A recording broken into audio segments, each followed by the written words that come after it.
We're live. Good morning, y'all. The world's first and only dark-skinned activist, Rashida Strober.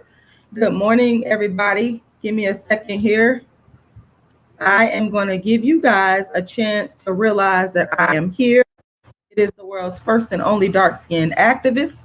Make sure y'all go ahead and like this video.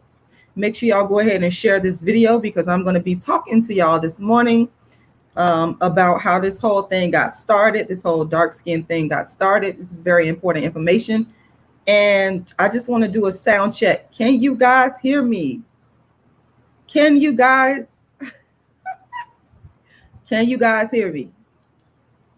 Because if you cannot hear me, then I will put on my earphones. Good morning, everybody. Thanks for watching. Good morning, good morning, good morning, good morning. What's going on? Can you guys hear me? I don't know if you can hear me or not. Okay, great. Because sometimes I have to wear my headphones here because of the sound. So I'm just giving people a chance to log on so that you guys can get into what I have to say. I appreciate everybody for watching. I hope you guys are having a fantastic morning. I am producing my play. I want to let everybody know that I'm getting closer and closer and closer to setting everything up, and I will be letting you guys know as soon as I lock in a venue where you can get your tickets. It's also going to be pay-per-view live stream, so that means that anybody anywhere in the world will be able to watch from the comfort of your own home. Yes, you can watch from the comfort of your own home. And yeah, so I will be going to Atlanta in the not next Saturday coming, but the following week, looking at a venue. For folks that don't know, I am an actor, a producer, a playwright. I produce my own plays about only dark skin, the first to do so. And I am getting ready to produce another show. I have been producing my dark skin plays well before that was social media started back in 2006. So I'm not new to this. I created this and everybody else is following behind me. And I have to set the record straight. So good morning, y'all. I'm going to give y'all a chance to realize that I'm here. And we're going to get into it. The dark-skinned activist is fenced to get into it. Like I said, I hope you guys are having a fantastic morning. I got my carrot juice here, y'all. I love my carrot juice. I got some carrot juice and I got some green tea. So I do this often. I will simultaneously have like a fruit or a vegetable, whole fruit or vegetable juice and some tea. So those of you that want to know what the hell am I drinking, that's what's in these cups. So good morning. So yes, like I said, I'm looking at Atlanta as a venue for me again. And I'm also looking at bring the show back to New York. So there's a brother out there with this really nice vegan restaurant that is just like fits me perfectly because I am a vegan and I would love to perform my show at a vegan restaurant. I want to say shout out to my very good friend Squeal. She actually filmed my play. I told y'all I've been doing the dark skin activist tour since 2006. In 2015, I performed in Atlanta and she went and found the footage. And so I'm so excited about that. Like this has been like, 5 years and we've been looking for this footage. And over the weekend, thank God she contacted me and she found the footage and she went and watched the play and they really enjoyed it. And I was like, wow, I couldn't even believe it. She sent me a message through Facebook and eventually I'm gonna download it and I may put clips of it up on YouTube. We'll see what happens. I got so many people that take from me. I don't know if I'm gonna do that though, but I might do it. I know a lot of people have asked me if I'm ever gonna sell the play on DVD or through some method, and eventually I will say to you I will. I'm just going back like, oh, here's the play right here. She went and Swill went and uploaded. Oh my God. Oh my, I'm up here looking at the footage now. Oh my God. Oh my God. Y'all. Good morning, y'all. I need to screen share this a little bit so y'all can see while I'm just giving people, because I know y'all, I'm impromptu. I just, I come on here when the spirit hits me. So give me a second here, and I'm gonna screen share here. Let's see something. I was performing. I know y'all ain't gonna hear that or whatever, but I was performing right here in Atlanta, the play. And I've done like so many different edits and revisions and versions of this play. It's really a wonderful play. That's one of my characters. I know y'all probably can't hear that. I'm gonna skip ahead. Like, uh-oh. I don't want to show too much of the footage. I don't want to show too much of the footage. But that's one of my characters, Georgiana, right there. I play 5 different characters in this play. A Dark-Skinned Woman's Revenge is the name of it. I'm gonna stop the screen sharing because I know that y'all probably cannot hear that. But anyway, that's the footage. It was a one-woman show that I performed in Atlanta about 5 years ago, and we couldn't find the footage, but shout out to my good friend Squeal for finding that footage. I really do appreciate you. Yes, good morning, good morning, good morning, good morning. All right. Okay. So ladies and gentlemen, I want to thank y'all for watching. I'm going to go ahead and get started on this. Make sure you guys like the video. Make sure you guys share the video. And before I get going, I want to say, because a lot of people misunderstand. They don't understand where I'm coming from. I'm an artist. I'm a writer. I'm a playwright. I'm a theorist. I'm an actor. I'm a creator. And when you create something from scratch that no one thought about, no one cared about, as a writer, particularly when it comes from your brain and your originality, you want credit for that. Understand me clearly. You want credit. You want to receive any artist. And shout out to the independent underground artists that may not be getting their just due. You creators out there that are brilliant.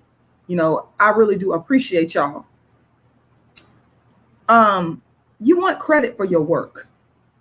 And that's the problem here. So this is not any shade to Black women in general. And I know I've said a lot of things regarding Black women who have plagiarized my intellectual property, and they have done that. But I think the intelligent people understand that I am not addressing and speaking to all Black women, because there are some Black women out there that truly understand where I'm coming from, and they have supported me, and I do appreciate y'all. I appreciate you guys for that. I'm thankful to you for that. But as an artist, you guys have to understand that when other people come in and use your work and they get credit for what you created, that's not right. It's just a basic question of morals and integrity.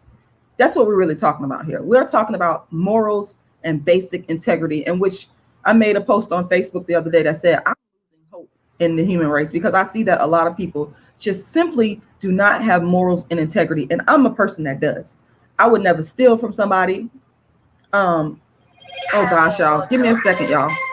Gosh, I hate that this is, give me a second.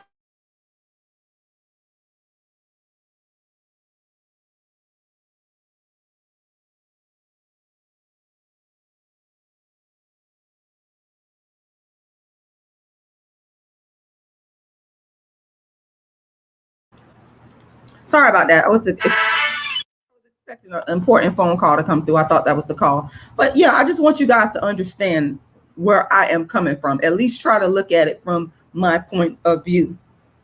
So I'm going to tell you guys what triggered this. I was on my Facebook, on my timeline, and I've heard about this before. And I'm going to talk about this until I feel like I've talked about it enough, and until the spirit hits me not to talk about it, because what we're speaking about is my legacy.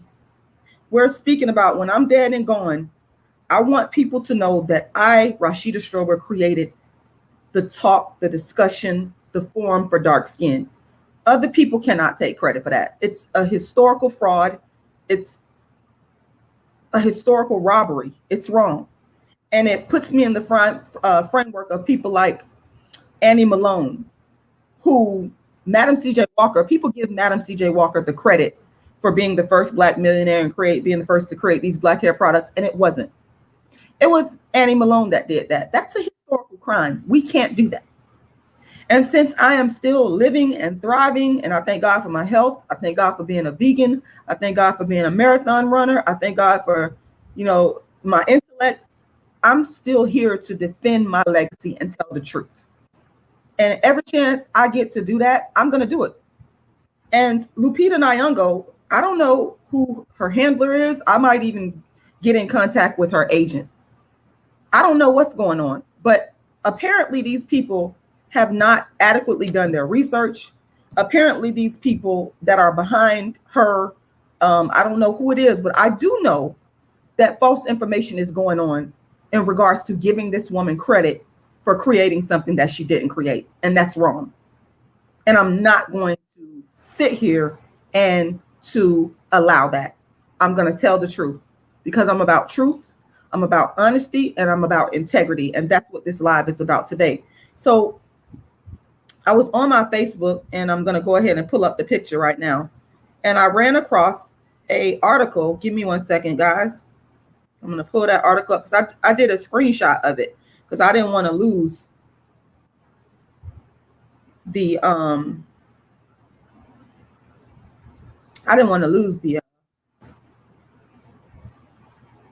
the post. It was a person named Terry that she put it on her timeline. And you know how you just going down your timeline and you run into things and you see certain things.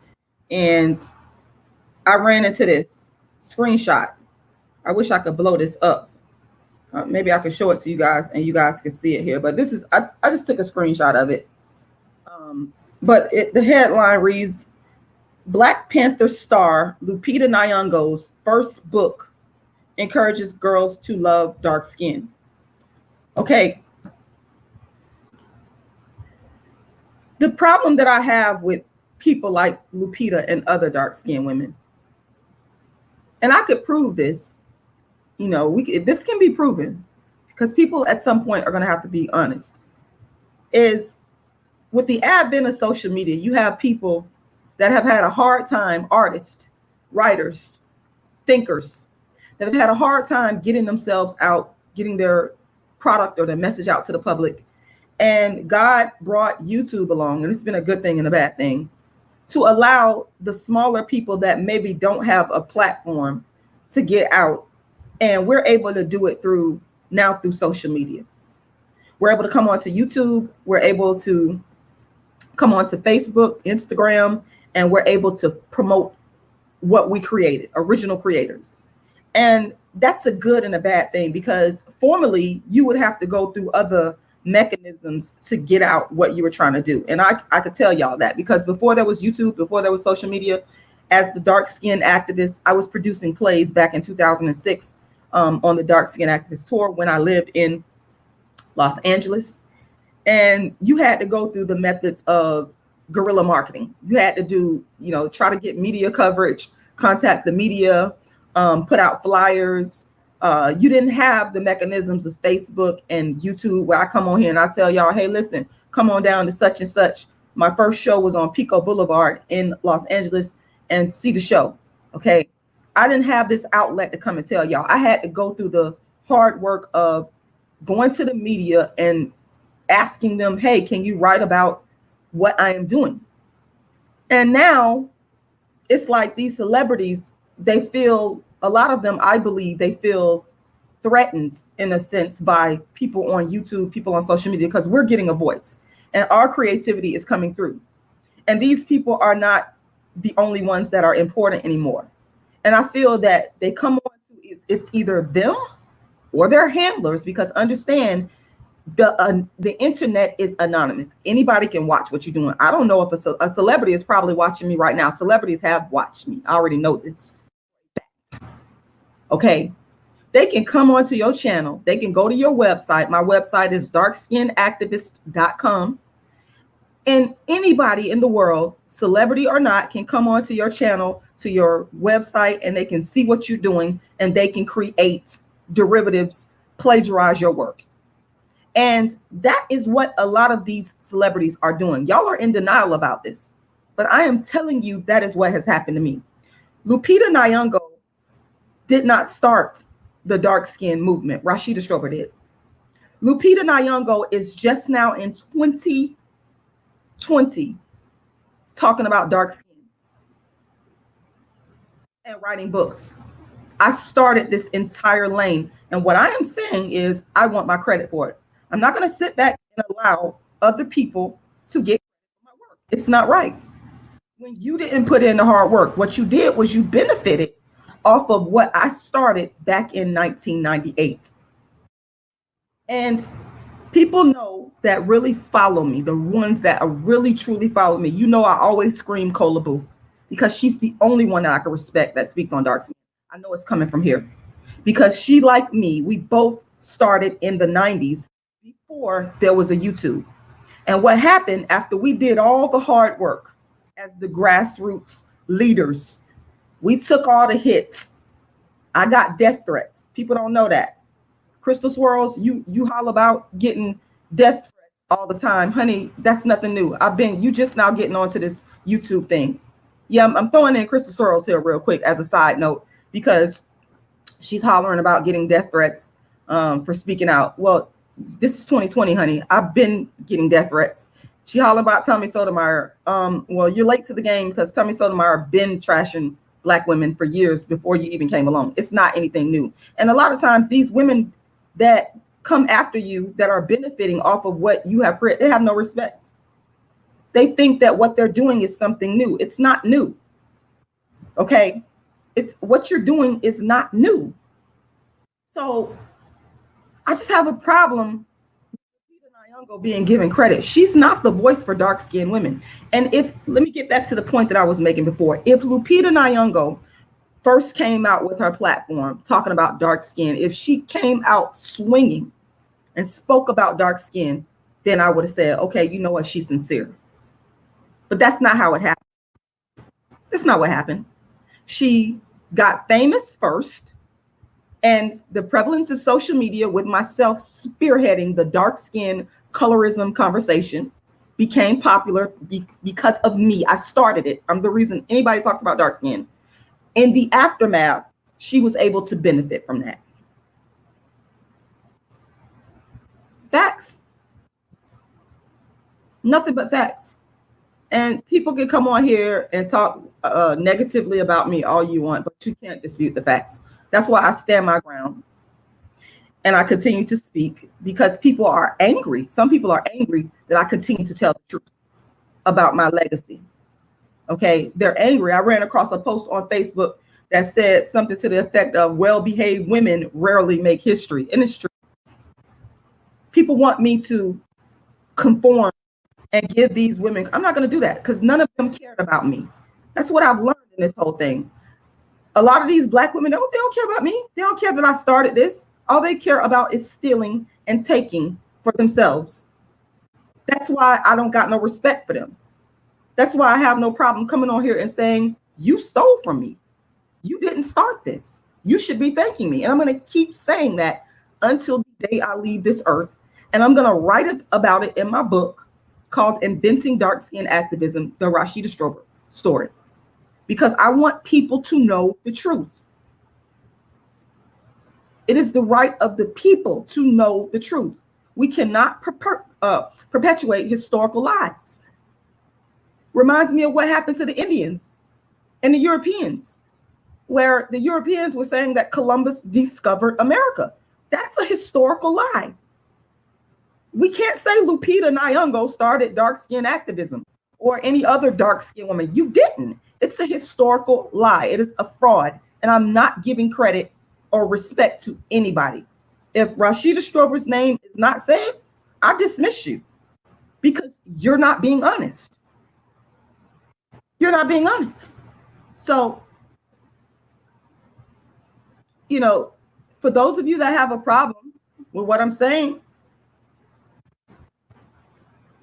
you need to, well, let me read what you said, girly girl. Let me stop and read your comment because your comment proves that what I'm saying is true. You said nobody would come out just talking about colorism in the beginning of their career. My point proven. Lupita Nyong'o didn't do it. So why on earth should she get credit? Other people, Rashida Strober did. She doesn't deserve to get credit. You're proving my point. You are proving my point. There is, for people that agree with this, you have to question your own ethics and morality, because what you're agreeing with is theft and robbery. You have to question yourself. Are you a decent person? Are you a moral human being? Because any person that would agree with someone taking and stealing, especially a person that has a big platform already, taking from someone with a smaller platform, what kind of person? That means you would condone anything. You would condone anything. You can slice it up, dice it up any way you want to slice it up and dice it up, but it's not going to make it right. It's wrong. And I thank God, because I just moved. Well, a girly girl, that's not the issue. It doesn't matter how big a person's platform is. That doesn't give them the right to steal from other people. Your rationalization doesn't make any sense. It does not give her the right to take from other dark-skinned people. No, I'm not going to accept that, because it makes no sense. Because somebody has a bigger platform, you mean to tell me it's okay to come and steal from a person that originated something? Is that how low we have stooped? Is that how low we have stooped? I'm never going to accept that. It's falling on deaf ears, because I'm never going to accept it. And what I'm going to do right now, because I see some of these people in here are very disrespectful, I'm going to go ahead and get you out of my chat. If you come on here disrespecting me, then you have to go. And furthermore, if you're disagreeing with what I'm saying and you don't like what I'm saying, why would you come up on my live chat? It makes no sense. It makes no sense.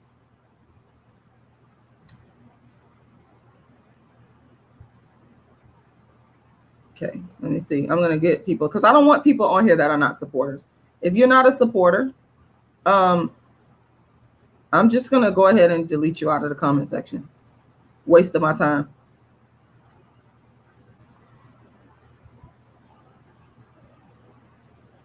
The bottom line is, and I'm going to show, I'm going to share my screen again. I wrote the first motivational book for dark-skinned females. Lupita did not. And the book is right here. This book, as you can clearly see, was published in 2016.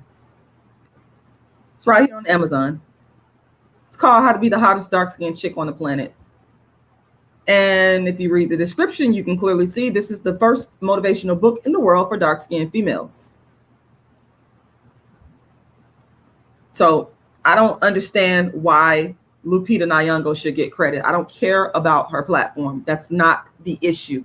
That is not the issue. The issue is integrity, honesty, and respect.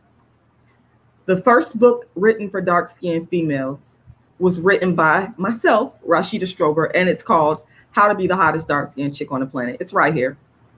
And this is the book I used to give away for free on my website for years.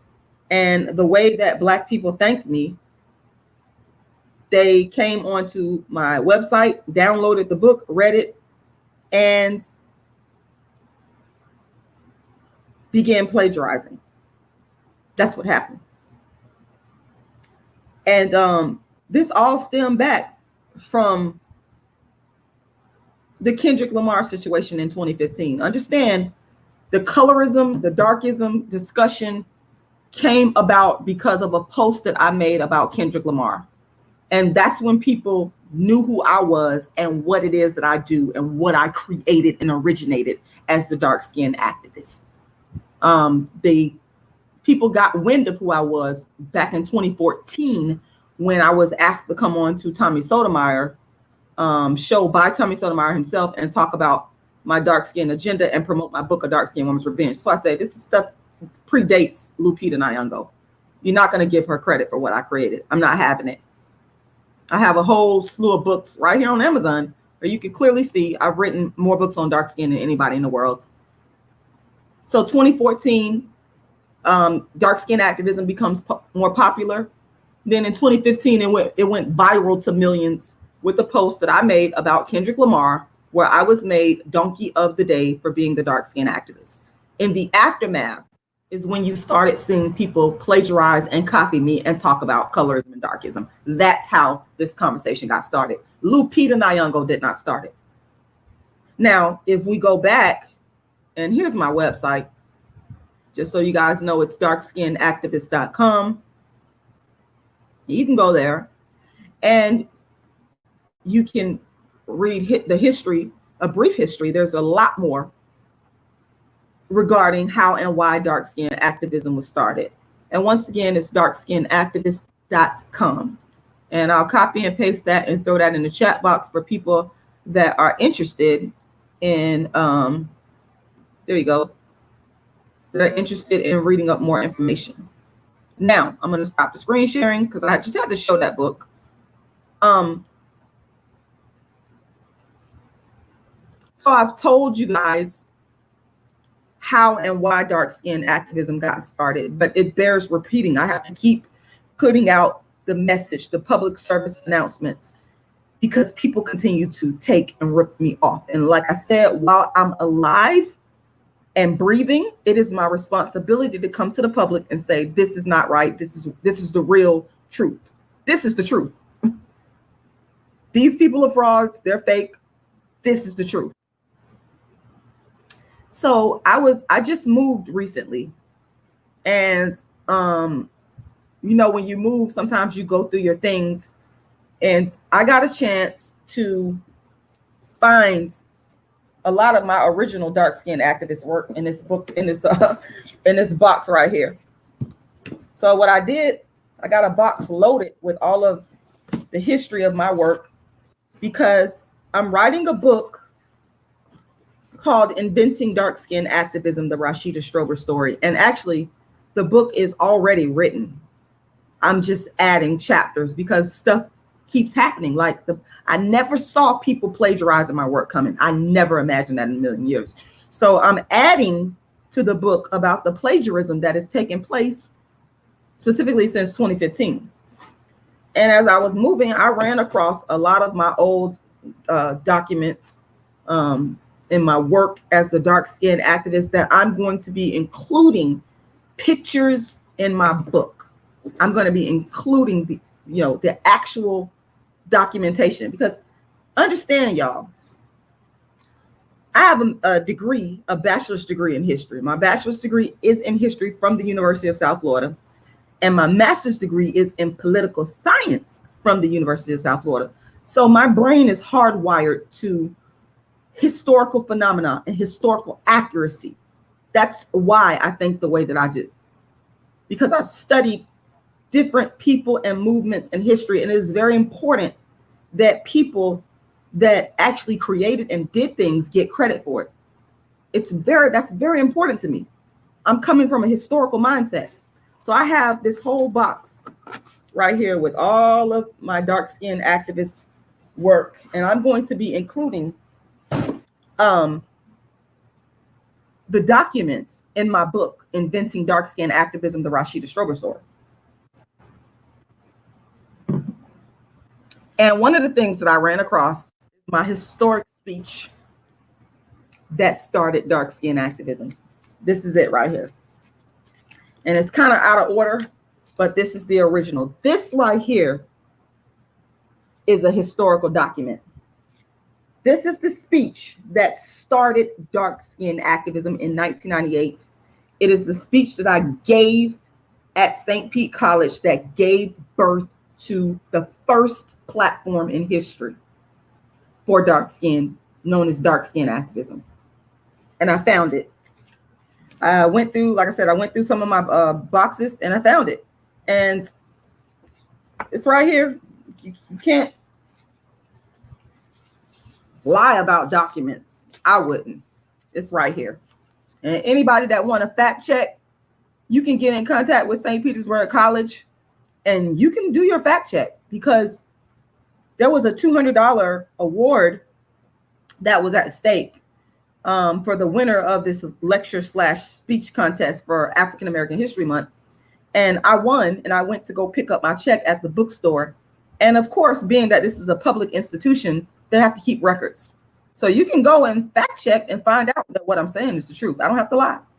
And that's why I'm writing the truth in my book, Inventing Dark Skin Activism, because so many people have plagiarized my work, never gave credit, and I'm not going to allow people to do that. I'm not going to allow people to do that. This is out of order, but some of it I can read to you guys. It's definitely out of order. I got to read through this and put it in order. Back in those days, I did not think to number it. I was just writing. But just to read to some of you guys, some of the stuff I said, in working to find an answer to that question, I had to first conquer my demon self-hatred. It started as a young child for me. That's one card. Then I talked about dark skin, nappy hair and all, and discussing Alec Weck on the point of her receiving negativity in the way of her own people. Just reading to y'all some of the what's on the note cards here. Like I said, it's not in order. I was talking about Alec Weck in this speech. Another thing I said, your typical Black beauty. I was appalled after reading about the backlash some Black people had chosen without, in my opinion. This is in 1998 that I wrote this. This is well before anybody started talking about dark skin.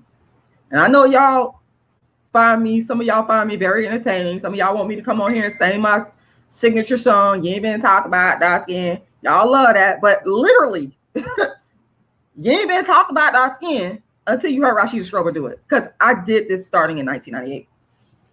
One of them I did number. This is number 2. One of them I did number. This is the historic speech, and I'm going to put it in my book in all of its originality. I'm not going to change anything. My handwriting, it's my original handwriting. But I'm so glad that I went through my things and was able to find the speech. Okay? I'm so glad. This is the original speech that I gave in 1998 that gave birth to dark skin activism. And as a result, I decided to use my artistry. I'm an actress, a performer, and a writer. I decided to use that and combine that with speaking about dark skin. And that is what dark skin activism is. I am the first to do this. I have people like Randy coming on here. You're a hater, you're jealous, you're coming on here talking about I went to Hollywood and I'm a failed actress and all this stuff. I could take it. I don't care. You can say whatever you want to say, but you can't dispute the facts. And I have always said from day one what the Dark Skin Activist Tour is. It consists of me performing my play. I'm an actress. That's what I do. It's nothing to be ashamed of. You're jealous. So many people hate on me, but then they turn around and copy me. They'll turn around and look at what I'm doing and go create offshoots. You're jealous. And that's, unfortunately, we have a lot of people like that in our community. Instead of helping me to promote what I'm doing, they'll say, you know what? I want to go do that, and won't go copy you and plagiarize you and never give you credit. They'll go find other dark-skinned women, which I've seen it all. Everything imaginable has happened to me in my walk with dark-skinned activism, from people copying me, using other dark-skinned women to copy me, people sending me death threats. I have experienced it all. But I'm still here and I'm still standing, and my book is going to get written. And this is the original speech that gave birth to dark-skinned activism. I found it. And then I was looking at some of my other works about surrounding dark skin activism, and I found an old interviews that I did with dark skinned women as a part of dark skin activism that I did for, it was a research project that I did for my graduate studies program at the University of South Florida. And I interviewed several dark-skinned women about their experiences. Connie Burton, I interviewed, and here's the dates. This is the paperwork right here. I'm going to put all this in my book. Connie Burton is a community activist over in Tampa. She's a part of the Uhuru movement, or was. I don't know if she still is, but I interviewed her on April 21st, 2003. Listen to the dates. Latoya Cooper interviewed her April 28, 2003. Dolores Fletcher interviewed her March 21st, 2003. And I created a video of this. I had to turn this in. But I also had to write down a brief summary of what the interview was about. And these were dark-skinned women I interviewed about their experiences. I've been a dark-skinned activist. I'm so happy that I was able to go through some of my documents and find my documents. Now, this is another thing I found as well. I told y'all I used to be a part of the Uhuru movement, an activist in the community, fighting for the rights of all people. And sure enough, I found one of the documents right here from, what is this, from 2000, where I was advocating for a young man to, instead of going to jail, I was asking the judge to allow him to receive drug treatment. And this letter is right here. I'm gonna put all this stuff in my book. I got so much stuff that I found with my activism for dark-skinned people and for Black people. Then I found one of the articles I wrote when I was preparing for the speech that gave birth to dark-skinned activism. I found that. And this is what it says. It says, I read an article in Newsweek recently about an African model named Alec Wet. Now this, again, mind you, the dates. This is in 1998 that I wrote this. This was in preparation for a speech that I was giving about dark skin discrimination, darkism, colorism, that gave birth to dark skin activism. This is what I'm reading. It says, I read an article in Newsweek recently about an African model named Alec, who is not considered to be a typical African-American or Black beauty. I was appalled when reading about the backlash Black people extended towards her. At the same time, I was ecstatic that she was breaking barriers in an industry where blue eyes and blonde hair is the standard norm.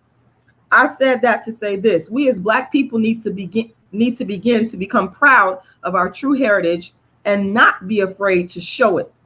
In discussing Alec's situation and receiving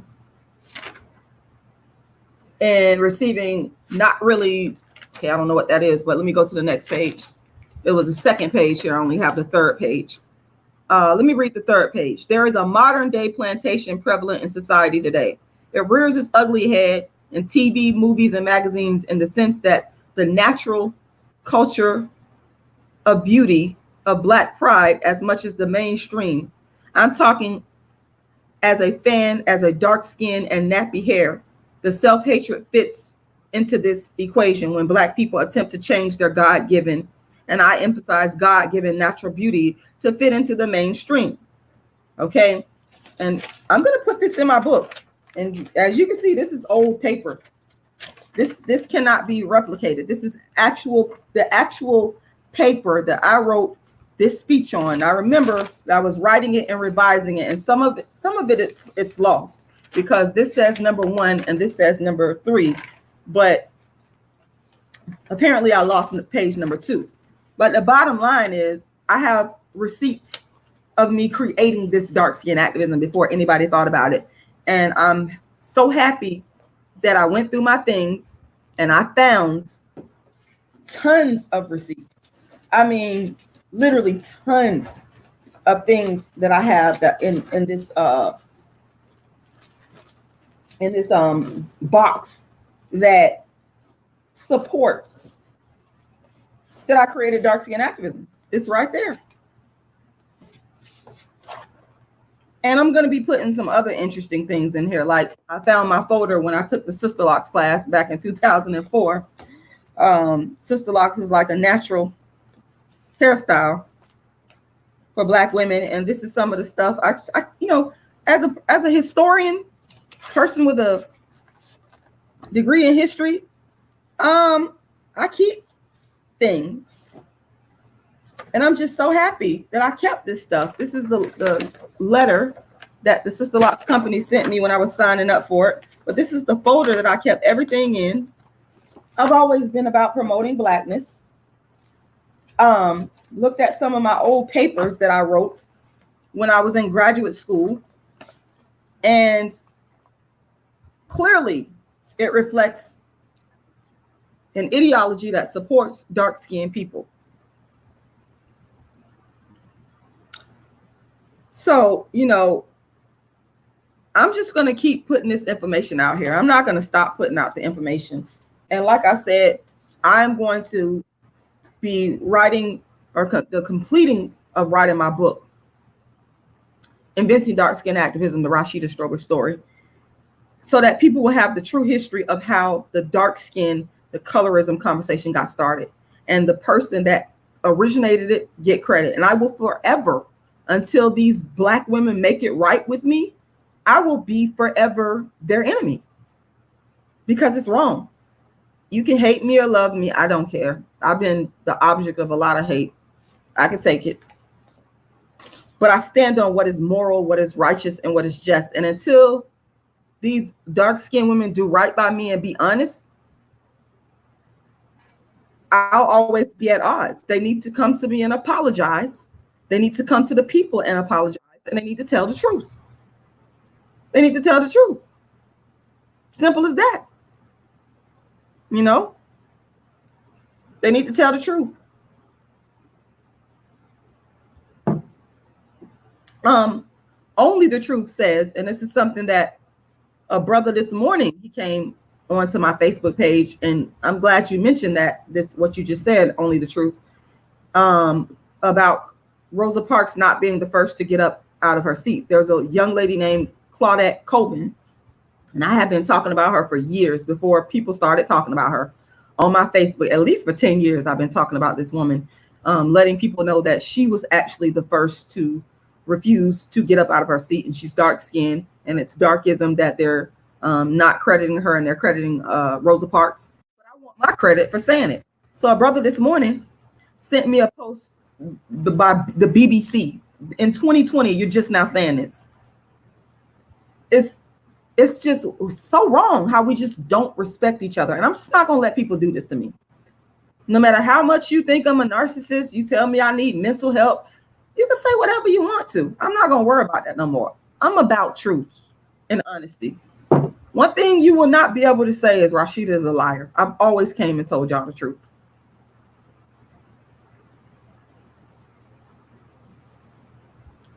Yes, Raydell Brown. Randy SoCal has been doing this for about 5 years. I'm not worried about Randy SoCal no more, because I've always let my haters know I'll debate you. I've always been open for I don't duck from people. Never. You will never see me ducking and running and hiding from anybody regarding anything that I have said. I've always been a stand-up woman. And a lot of people envy that in me. They watch me quietly behind the scenes. They copy me, but you can never be the person that I am, because I don't come on YouTube and talk my talk.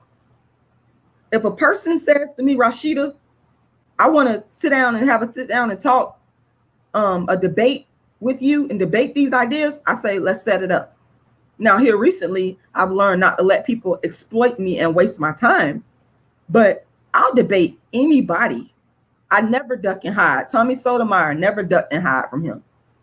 Any Black male on YouTube, never duck and hide. Any female, never duck and hide. Black, white, or purple, I'm always ready. But people are intimidated by me. And I think that they're intimidated by me, not because I'm Rashida Strober. They're intimidated by my honesty. They're intimidated because I'm not afraid to tell the truth.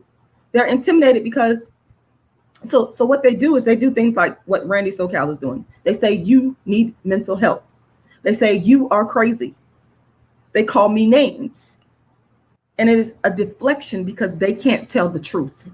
And I can. I'm an honest person and they're not.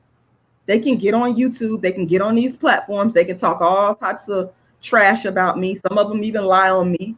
But I can meet people face to face on YouTube, look people in their eye and say the same thing and stand on what I said. I never, ever, ever, ever, ever backtrack.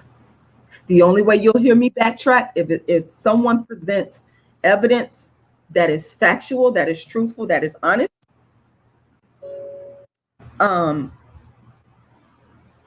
Then and only then will I say, okay, let me examine what this person has said, and I will go from there. And if that person has presented information that is factual and that is true and that is honest, I can retract what I said. Because again, it's about honesty and integrity to me. Honesty and integrity to me. That's the key. I don't like dealing with people that lie. I don't like dealing with people that make things up. Let us deal with the truth. If Rashida Strober is saying she created dark skin activism and the whole entire colorism and darkism conversation, let us examine that. Why be afraid of that? Why be afraid? If Rashida Strober is bold enough to say these dark-skinned women are stealing from me, let us examine that. But people are intimidated by me. It's not the other way around, because no one intimidates me. You just don't. Because I know that I deal with the truth. I deal with the truth. And Randy SoCal, you just been doing this for years, and I already let you know, at least about what, 4 years ago, I told you to email me. Let's set it up. I told you this already, and you know, again, I'm telling nothing but the truth. I'm pretty sure I could go and find on one of my, it was either on one of the comments to my videos or through an email or through where I was speaking live, where I said, email me and contact me, debate me, set it up, and you never did it. Because again, people are intimidated by me, not because I'm Rashida Strober. It's because I'm not afraid to tell the truth. I'm honest. They don't like honesty. People, what I've learned in this world, people don't like honesty. They say they do, but they don't. When you tell people the truth, especially when it hits them in their core, listen, they don't like honesty. People want to be coddled. People want to be lied to. People want you to make you, they want you to make them feel good. They want you to say it's going to be all right. They don't want the truth. They don't want the truth. You say, I'm reading your comment, Randy SoCal, I would debate you on a live stream pay-per-view and destroy you with facts. You're a liar. Okay, that's fine. Set it up. I never turn down debates from anybody. I don't duck and hide. That's why you see me on here showing my face. I took the hits for dark skin. I am the reason dark-skinned women don't have to take the hits, because I took it and they stole from me, a lot of them. So I've never been a person that's afraid of someone telling me that they will debate me and beat me in a debate. I'm not worried about that. We can set it up. We can set it up. I'll debate anybody, and everybody's important. I've debated people with hundreds of thousands of subscribers and people with none. Listen, I'm not one of those people that will say you got to have X amount of subscribers or followers. No, I don't do it like that. For me, it's about the ideas. It's about the ideas. Come with some facts, come with some intellect, come with some honesty, and we can work something. I'm a very, very, very fair person. But again, people are intimidated by my honesty. That is the problem. They're very intimidated by that. They're very, very, very intimidated by that. Okay. And Randy SoCal, you're not serious. I can't even take you seriously. I can't take you seriously because you have not contacted me to set it up. I'm sitting on camera, showing my face, telling you, email me, set it up. I do things in a very organized fashion when I'm doing debates. It's something that has to be pre-planned. And you're talking about doing a live stream pay-per-view. That has to be pre-planned. And I'm a very serious woman. I'm very business oriented. When I'm off of YouTube, I know y'all might see me rant and cuss sometimes. You know, I do that. Yes, I yell. But when it comes down to handling my business, the business gets done. So if you're going to deal with me, You have to be of the same mindset. You have to understand how to flip to a business mindset. There's the business Rashida, there's the YouTube Rashida. There's components, it's compartments. And a lot of people can't handle that side of me. When they realize that I'm about my business and they're not serious, then it's like, okay.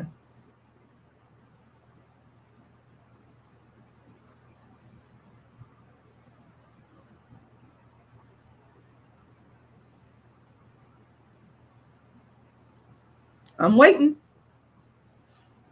If anybody takes issue with anything that I have said about Lupita Nyango, about me starting dark skin activism and creating a lane for dark skinned women, about people plagiarizing me, about the tenets or components of dark skin activism, about any issue around dark skin, y'all know how to contact me. This is like not even, you're just not serious. You're not serious. That's all. That's really what it is. These people are not serious. But when you get serious and you get your mind right and you get everything together, I'm here. I'm ready. I'm ready. So, oh, thank you, Only the Truth. I appreciate that. So yes, I just had to come on here and address this. And I'm going to continue to address it as the spirit hits me. I go by what the spirit is telling me to do. This is, I don't make planned videos. I don't really plan my videos out, except for if it's a debate. I don't plan. If something goes down, it has to touch me in my heart. I have to feel it, and then I'll come and I'll talk about it. I'll speak about it. So that's what this was. And I want to thank everybody for watching. Also, I want you guys to keep in mind that I am going to be performing my dark skin play on the Dark Skin Activist Tour pretty soon here. In about 2 weeks, I'm working on getting a venue. I'm going to go to Atlanta, look at some venues. I've been conversing with an individual online about a venue in Atlanta. I'm going to go visit this venue and go look at it. I'm also talking to a brother in New York. The bottom line is, expect a performance this year, y'all. When I solidify everything, get the venue in place, I will be letting you guys know where you can buy your tickets and what city it's going to be in. All this information is going to be released on my social media and my website, which is darkskinactivist.com. So you guys will be able to, go there. You'll probably be able to go to my website and buy tickets because that's where I placed my tickets at the last time. I will be performing my live dark skin show. You will be able to also watch it through pay-per-view live stream. Okay, I've done a pay-per-view live stream performance of my show back in 2018, and it went really well for the most part. So I'm going to be allowing people to watch the show through pay-per-view live stream again. So just look out for that information. Follow my social media. Make sure y'all like the video. Make sure y'all share the video. Also, I want to say thank you to all of my new subscribers. I appreciate y'all. Rashida Strober is never going to stop. I have faced so many different obstacles, and I'm still here. I am not going nowhere. I am the dark skin activist until the day I die and beyond, and I am going to continue to be the dark skin activist and perform my plays, and nobody's going to stop that. Only an act of God. Only an act of God is going to stop that. That's one thing y'all better understand clearly. I know my head is cut off here, but I got my hair in my ponytail, all my natural hair. Anyway, so yes, y'all, look out for my upcoming play. I'm very excited about it. I want to say shout out to the dark skinned brother that gave me tickets to SeaWorld. My brother gave me tickets, one of my very loyal supporters. Next week, I will be taking Lauren for her birthday. I will be taking her to SeaWorld. She's going to love that. But the following week, getting back to business, the business of producing my play, A Dark Skinned Woman's Revenge, or my other show that I wrote. I ain't going to tell y'all the name yet because, like I said, people like to steal from me. But a show is going to be coming, and I'm containing my excitement right now. I'm very excited about producing my shows. I fucking love to produce my show, y'all. My battery is about to go dead. I'm gonna get out of here, but I might come back on here and talk to y'all again because I got some other things that I want to say to you guys about some recent events that have occurred. Give me a second here, y'all.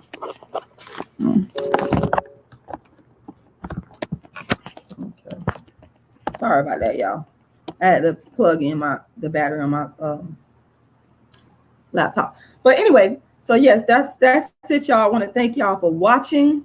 Thank y'all for supporting the world's first and only dark skinned activist.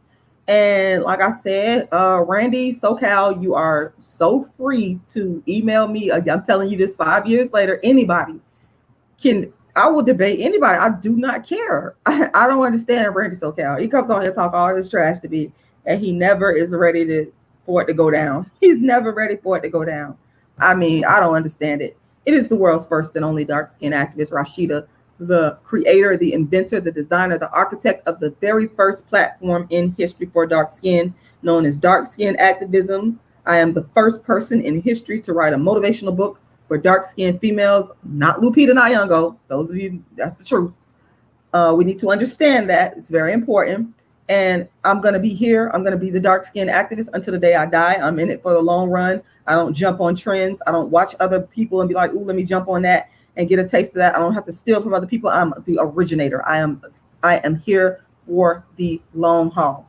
Thank you guys for watching. My website is darkskinactivist.com, aka colorismactivist.com. Oh, that's right. I cannot leave without letting you guys know. If you want to donate to help me produce my play, you can go to my Cash App at rashidalala. And I want to thank everybody that has already donated. Thank you, thank you, thank you, thank you, thank you. I'm going to put the information in the chat box. So Rashida, you'll put a $ first, and then Rashida Lala. I'm not like Lupita. Lupita has a machine behind her, and that's a big part of the reason why these people are able to take from small people and steal from smaller platforms like mine, because they have people behind them. It's not about their creativity. They have people behind them. It doesn't make it right for them to take from smaller platforms. No, it's still wrong. Stealing is still stealing. Taking is still taking, no matter how you spell it. No matter how you spell it. You can also go to my GoFundMe, and I just put the information there in the chat box as well. Or you can go to my PayPal, and my PayPal is icecreamladydream@yahoo.com. Once again, that's icecreamladydream@yahoo.com, and make a donation, because this money will go towards me producing the Dark Skin Activist Tour, which consists of my plays. And I'm looking forward to producing a show in 2020. It goes towards the venue costs, the marketing costs, the travel costs. There are expenses associated with this, guys. So make sure you go and make a donation. If you give anything over $40, I will send you an autographed copy of one of my dark skin books. It'll either be Token Dark Girl, the It Dark Girl of the Moment, or Dark Skinned Woman's Revenge. Now, I have sold out of copies of Darkism, but of course you can get that from Amazon if you want to. How to Be the Hottest Dark Skinned Chick on the Planet, you can get that from Amazon. But if you donate directly to me, that money goes directly to me, and I get more of it. And that's more money that I can put towards producing the Dark Skin Activist Tour. So that's it for right now, y'all. I might come back on here and talk to you guys if the spirit hits me about some other topics, because I got some other stuff that I want to talk to y'all about. I want to thank y'all for watching, and I hope y'all have a wonderful, blessed day. The world's first and only dark skin activist. I'm out. Thank you, Only Truth.